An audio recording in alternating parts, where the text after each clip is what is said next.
Bine v-am găsit, dragii mei din Zodia RAC, oriunde v-ați afla. Bine ați venit tuturor, atât dragilor mei abonați, cât și celor care poate sunteți pentru prima oară pe acest canal.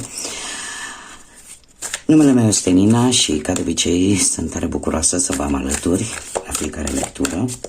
Azi voi face o lectură generală atemporală, fără limită de timp, pe care voi să o puteți urmări atunci când vă doriți sau atunci când apare în viața voastră. Desigur, dragii mei, trebuie să nu uitați faptul că sunteți stăpânii propriei voastre vieți, că voi vă construiți propriul viitor, așa că luați decât acele informații care rezonează cu voi, iar restul lăsați-le să zboare în univers. Desigur, puteți completa această lectură urmărind celelalte zodii care pot reprezenta pentru voi ascendentul, luna sau Venus și care pot veni cu mesaje și informații importante pentru voi. Așa că, dragilor, toți cei care aveți soare, lună, Venus sau ascendentul în Zodia RAC, atunci această lectură este de asemenea și pentru voi. Înainte de a începe, trebuie să vă mulțumesc din suflet tuturor celor care mi-ați lăsat comentarii frumoase, care ați dat like-uri, care ați distribuit și celor care s-au abonat recent, desigur le urez un bun venit cald alături de această comunitate frumoasă a florilor de lotus și vă transmit toată energia pozitivă pe care voi mi-o transmiteți prin mesajele pe care mi le trimiteți și prin tot acest suport și sprijin vis-a-vis de acest canal pe care mi-l doresc să-l facem cât mai mare, să-l mărim această comunitate frumoasă a tuturor celor care sunt niște adevărate flori de lotus și care se luptă pentru fiecare lucru și reușesc să strălucească după, indiferent cât de multe lupte, cât de multe experiențe grele, reușesc mereu să iasă la suprafață și să strălucească precum o floare de lotus. Așa că, dragilor, haideți să vedem cu ce energii ne confruntăm astăzi. Care sunt energiile pentru voi, dragilor din Zodia RAC? Și avem entuziasm și energie și culminează momentul de a fi umil și al părerilor de rău. Haideți să dezvoltăm și să vedem despre ce este vorba. Dragilor, avem o energie aici se pare că sunteți într-un moment în care sunteți sprijiniți. Sunteți sprijiniți, acum în funcție de credința fiecăruia, de către univers, de către divinitate, de către îngeri, de către Dumnezeu, de către cine considerați voi că poate să vă sprijine și pe cine considerați voi că este ca o putere supranaturală mai puternică decât noi. Și asta te va ajuta să avansezi foarte ușor și să încearcă să profiți de această energie pe care o ai în acest moment. Ar trebui poate să-ți urmărești mai atent intuiția, să fii atent la ce-ți comunică și eu aș mai spune că nu știu, e ceva ciclic, e ceva care cumva trebuie să se întâmple, trebuie să... E ca o roată care în permanență se învârte, da? Unii dintre voi cred că au trecut prin perioade destul de nefaste, destul de negative în viața lor și a venit momentul, da, ca roata să se învârtă. Da? Și un lucru foarte important și anume faptul că sunteți sprijiniți, aveți un sprijin divin, aveți un sprijin al universului, da? A unei puteri mai presus de noi toți. Ce mai avem? Mai avem ați dat seama de momentul de a fi umil și momentele în care ai păreri de rău. Probabil că sunteți într-o perioadă în care ar trebui poate să te ierți în primul rând pe tine și să începi să te iubești fix așa cum ești tu. Cumva De asemenea, această carte ne vorbește de intuiție. Intuiția te va ajuta să-ți dai seama că faptul că te tot acuzi și tot simți nevoia să zici, uite, a fost vina mea, nu trebuia să fac așa, sau nu sunt mulțumită de mine, uite cum arăt, niciodată nu o să găsesc pe cineva în viața mea, sau tot felul de gânduri negative vis-a-vis de tine ca și persoană, îți vei da seama că de fapt nu trebuie să faci lucrul ăsta, pentru că îți faci ție însuți, îți faci un rău. Și atunci, nu știu, ceva spontan, o situație care posibil să implice mai multe persoane, te va face să-ți dai seama că de fapt în primul și în primul rând a greși este omenește, da? Și chiar dacă poate ai greșelile tale, iartă-te și acceptă-te așa cum ești, cu bune și cu rele, pentru că nimeni nu este perfect. Da? O energie de transformare, din câte văd aici, un sprijin divin, un sprijin universal, ceva, o situație care te va avantaja și care te va face să te iubești mai mult pe tine și să te apreciezi mai mult pe tine. Haideți să vedem pe viața profesională ce ne spune tarotul.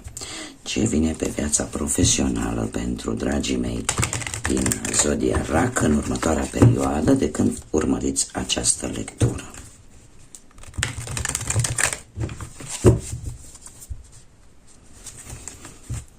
Cum este o lectură atemporală, da? E valabilă din momentul în care voi o urmăriți. Haideți să vedem pe partea asta profesională, cu munca, cum stăm. Și avem izolare, vină, uitați încă o dată, se repetă, vina și fluiditate sau flux. Dragilor, nu știu dacă e posibil să fie o situație destul de neapărat complicată, cât o situație care vă afectează în mod direct vis-a-vis de viața asta profesională. Poate la muncă s-a întâmplat ceva și asta v-a rănit foarte mult. V-a făcut să fiți mai reci, poate cu colegii voștri de muncă sau cu șefii voștri, sau dacă aveți propria firmă, poate cu angajații voștri. Cineva v-a trădat încredere, cineva v-a făcut un lucru pentru care voi vă simțiți vinovați. Și această vină vă îndepărtează să vedeți de fapt care a fost realitatea și ce s-a întâmplat acolo, din punct de vedere profesional. Totuși mi apare această fluiditate care îmi vorbește foarte mult de noi șanse, de posibil avansări sau un nou job care vine pentru voi. Ieșiți din această capcană pe care v-ați construit-o singur, chiar dacă lucruri negative posibil să se fi întâmplat pe planul ăsta profesional, încercați să cred că vina pe care vă găsiți, aș spune că este încrederea totală în cineva, într-o anumită persoană sau mai multe posibil, care v-au înșelat încrederea, iar asta v-a făcut să vă retrageți și nu este nimic nou aici, pentru că în general voi ca și zodie sunteți numai un moment. Am revenit în care, cum spuneam, vis-a-vis de viața asta profesională, o situație în care faptul că voi ați avut încredere într-o anumită persoană, o considerați ca o greșeală care vă apasă și asta v-a făcut să fiți poate mai izolați și să nu mai aveți poate încredere în oameni. Acum ce trebuie să vă spun, și asta încercam să vă spun acum foarte puțin timp până să fiu întreruptă, voi așa sunteți ca și zodie. În momentul în care vă simțiți atacat, în primă fază dați înapoi, vă retrageți în propria voastră cochilie, da? Și cumva lucrul ăsta nu prea este sănătos în anumite cazuri. Da? E ca o măsură de protecție și practic v-ați izolat, dar trebuie să vă spun că trebuie să ieșiți din această capcană. De ce? Pentru că vina nu face altceva decât să te îngroape și mai mult într-o energie negativă și asta te va face să te blochezi pe partea asta profesională. Sunt lucruri noi care vin către voi, sunt lucruri bune care vin către voi pe plan profesional, așa că ieșiți, pentru că totuși viața merge înainte, da? Și e posibil ca oportunități bune, șanse bune pe partea muncii să vină către voi și voi să nu le vedeți pentru că le percepeți ca și cum nu ar fi reale. Vina în general face ca cel care o ține permanent în interiorul său să se rupă un pic de realitate și realitatea de fapt să fie cu totul alta, iar tu, din punct de vedere mental, să o vezi un dezastru. E posibil ca și celelalte persoane să fi trecut de această situație. Da? Haideți să vedem pe partea asta a bănuților cum stați, dragilor. Viața materială pentru dragii mei din Zodia Rac în următoarea perioadă. De când urmăresc această lectură?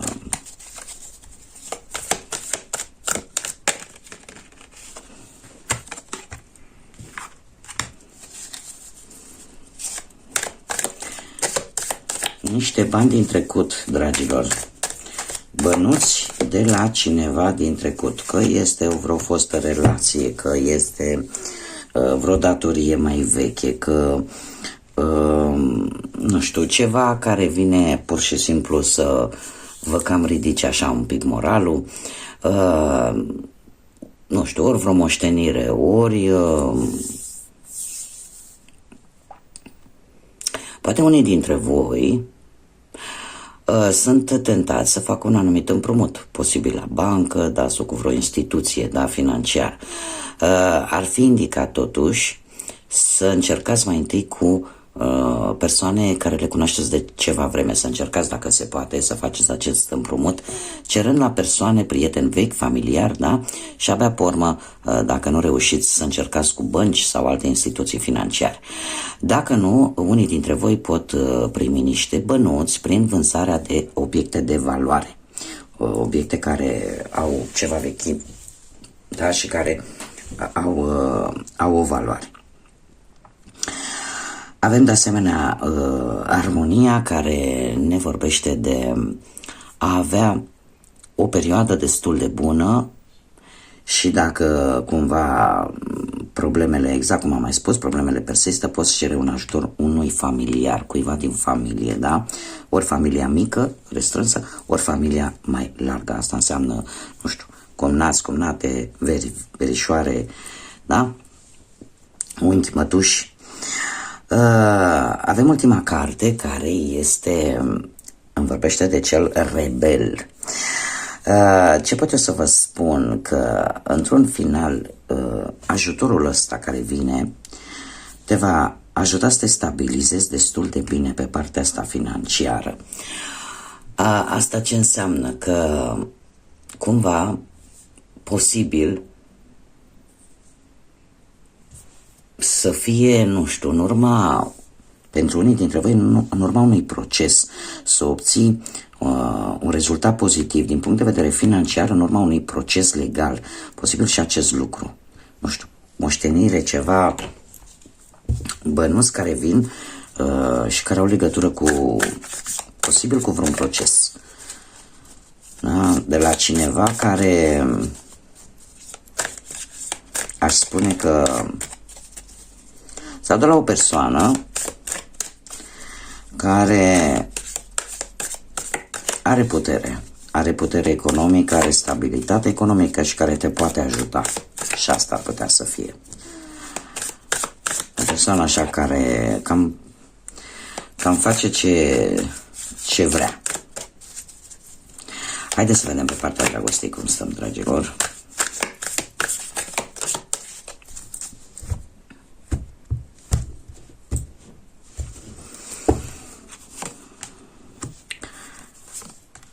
Decizii, moralitate și existență. Dragilor, Pe partea dragostei, unii dintre voi e posibil să fie prinși în luarea unor decizii. Unii dintre voi e posibil să fie prinși poate între două relații, între două persoane. Și unde trebuie să iau o decizie, nu știu dacă observați aici, știu că aici scrie schizofrenie, mă rog, are o altfel de conotație, dar aici există o persoană, sper că se vede, care încearcă să unească două cuburi, ca să zicem așa, să facă o punte, pentru a le menține pe amândouă.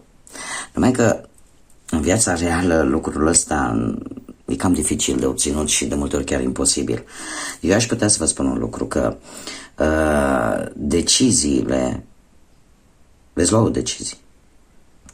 Veți lua o decizie pe care o veți considera de viitor, indiferent că e o decizie de alegere între două relații, între două persoane, dar o veți lua dintr-un punct de vedere rațional, foarte logic. Cumva nu vă veți lăsa influențați de ce vă spune inima. De ce? Pentru că avem moralitatea. Moralitatea care ne vorbește de dreptate, de a face ceea ce este corect. Așa că unii dintre voi, dacă vorbim de relație sau chiar și pentru cei singuri este valabil acest lucru, veți lua o decizie între două persoane sau două relații, ținând cont de dreptate, de ceea ce este drept, de ceea ce este moral să faceți. De asemenea, avem cartea Existența, care ne vorbește despre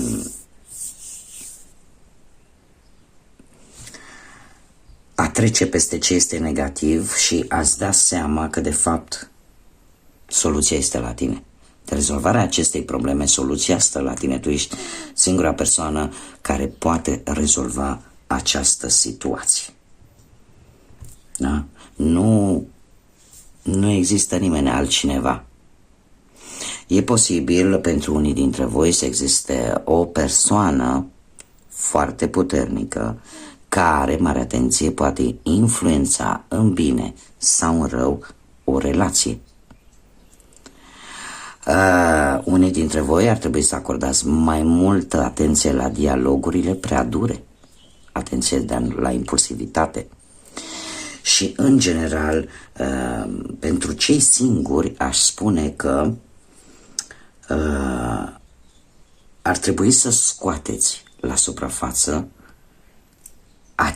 ceea ce voi simțiți cu adevărat vis-a-vis poate de o persoană. Da? Pentru că în felul ăsta vei vedea lucrurile mai clar. Bun, haideți să mai scoatem niște cărți. Dragilor, gândiți-vă la persoana voastră de interes, la o persoană dragă vouă, la o persoană care poate nu mai este acum în viața voastră, la cine vreți voi. Gândiți-vă intens și eu voi scoate 3 mesaje de la această persoană pentru voi. Mesaje pe care probabil această persoană ori nu are curaj să vi le spună, ori poate nu poate să vi le spună. Așa că puteți alege un număr de la 1 la 3 sau pur și simplu lăsați intuiția să vă ghideze și să vă spună care ar fi mesajul pentru voi.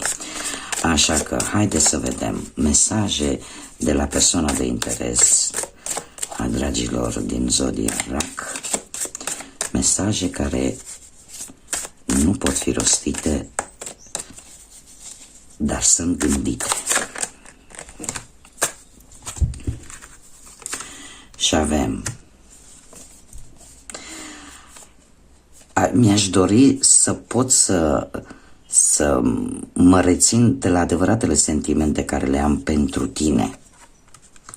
Mi-aș dori să pot reține ceea ce simt pentru tine cu adevărat. Al doilea mesaj: nu mă trata așa cum o faci, pentru că nu merit asta. Și încă un mesaj, al treilea mesaj, un mesaj, te rog, pentru dragii mei din RAC.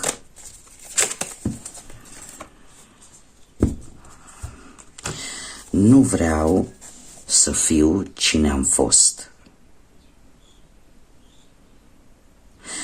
Nu vreau să fiu cine am fost, pentru că tu meriți mai mult, tu meriți mai bine.